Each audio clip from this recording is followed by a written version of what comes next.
have a very special tradition at our graduations, and this tradition is called the floral presentation. To introduce this presentation, please welcome our founders, John and Joan Hall.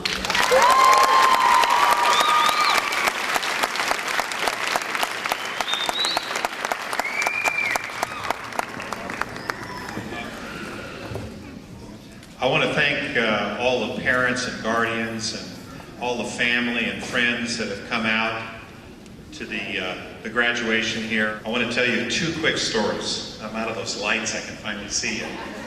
I want to tell you two quick stories and I'll put them together.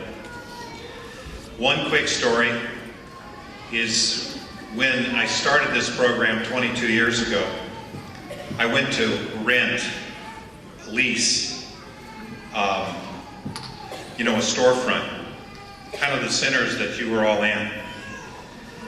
And I met the owner of the building, and I was asking him that if I could, rent a space. I looked around. He said, well, what are you going to do here? And I said, well, I'm going to have a school here. And he said, a school? I said, yeah, it's I described what this would look like the best I could. And then he said, well, what kind of kids are you going to have here?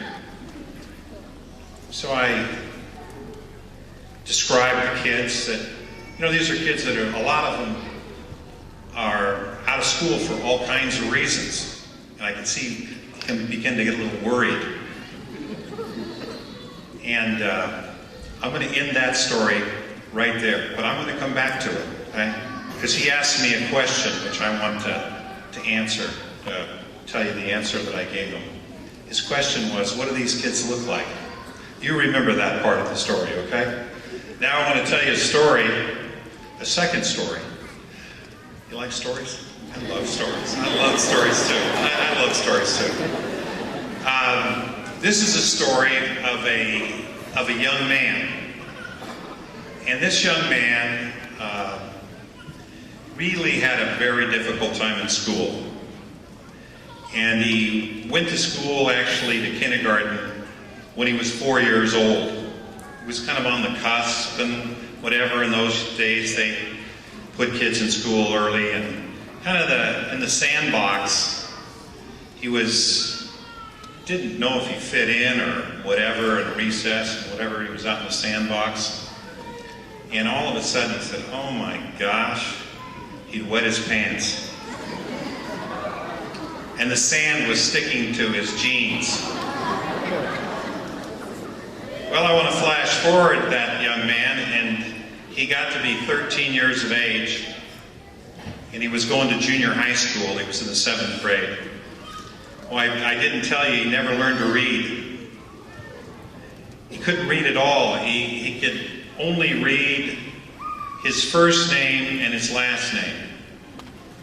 He could read A, he could read the, he could read I, but he couldn't read his middle name. He knew his middle name, but he couldn't read it. Couldn't find it on a page. He stood in front of, at 13, a sign. It was a street sign. He lived on that street. It was a street in Burbank. You might know it. It was Niagara Street. He knew it was Niagara, but he couldn't read it. And he said, how do people decode this kind of stuff? How am I ever going to learn to read? How am I ever going to make my way? Well, flash forward, in school, he started to act out in junior high school, as junior high school kids do. You can go back to junior high. And when he acted out, they decided to give him, they didn't know what to do with him, so they decided to give him a test. So they gave him a TMR test. That's trainably, mentally retarded. And his mother said, isn't it great about moms? He said, this kid is not mentally retarded. And so she pulled him out of school. She put him in a special school at UCLA called the Clinical School, later called the v1a School. Now it doesn't exist anymore. But he did learn to read through a process, kinesthetic process. Learned to read, went back to Hollywood High School, failed all of his classes, was a 10th, 11th, and 12th grade class of school, high school, 3-year high school. Struggled some more, and then began to start to pass some of his classes. He had a wonderful sister that helped him. Isn't it great to get help? It really is, isn't it? So, got to be a senior, and he met this wonderful person in a government class. She really believed in him. She was an angel. There's lots of angels here tonight. She mentioned that she wanted to marry somebody that went to college. He thought, college, just trying to get through high school, you know? Senior in high school. Anyway, I'm going to go back to my first story. The first story was, the man asked me, he was very nervous about renting me this space, leasing this space. He said, what do these kids look like? They've dropped out of school? You're getting them back in school? What do they look like? And I said, they look like me. Because I was that kid.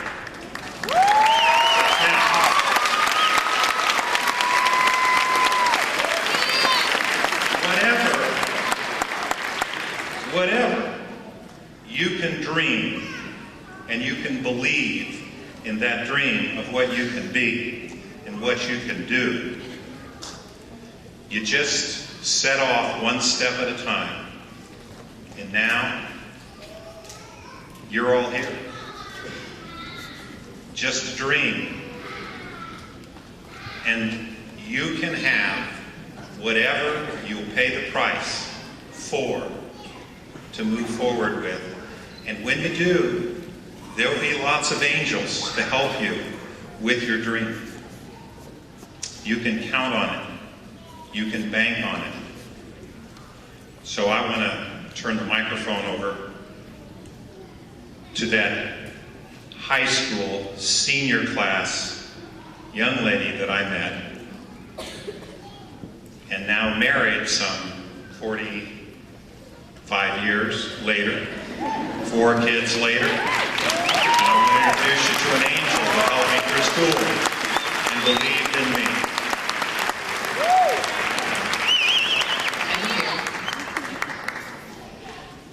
This next part is for